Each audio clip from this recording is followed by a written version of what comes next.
নবীর মিলাদের কথা বললেই যদি খুশি লাগে আপনি ধরে নিতে পারেন নিশ্চিত আপনি ঈমানদার।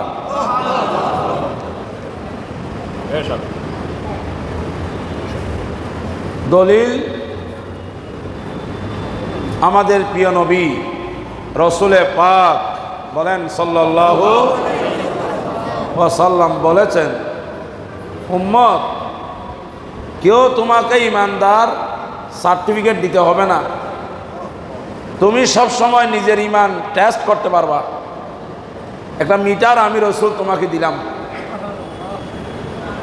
কথা বোঝা যায় না? গেলে তো সুবহানাল্লাহ আলহামদুলিল্লাহ বলতে হবে। যখন আপনি এগুলো বলবেন তখন আমি বুঝে নেব আমার কথা বুঝতেছেন। আমি রসুল তোমাদেরকে একটা মিটার দিব, এই মিটারটা দিয়ে চেক করো তুমি ঈমানদার কিনা। আপনারা কি সেই মিটারটা নেবেন? রসুলের মিটার দেওয়া, নবীজির পক্ষ থেকে দেওয়া মিটার আমি পেয়েছি, এখন আপনাদেরকে দিতে চাই। নিতে রাজি আছেননি?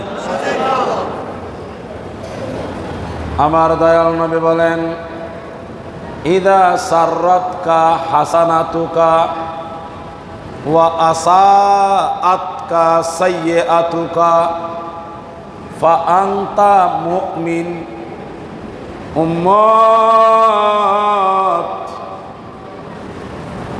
দুনিয়ার জমিনে কোরআন হাদিস মোতাবেক দ্বীনি কোনো আমল, ইবাদত বন্দেগী, কোনো নেক আমল তোমার করার পরে যদি তোমার অন্তরে আনন্দ আসে, কোনো নেক আমল করতে গিয়ে তোমার মনটা যদি খুশি হয়ে যায়, আবার কোনো একটা গুনার কাজ করতে গিয়ে তোমার মনটা যদি খারাপ হয়ে যায়, আমি চুরি করলাম কাজটা ভালো করি নাই, আমি মিথ্যা বললাম কাজটা ভালো করি নাই, মুরব্বির সাথে বেয়াদবি করেছি আমি কাজটা তো ভালো করি নাই, খারাপ কাজ করার পরে যদি মন খারাপ হয়ে যায়, ভালো কাজ করে যদি মন খুশি হয়ে যায়, আমার নবী বলেন ফা আনতা মুমিন,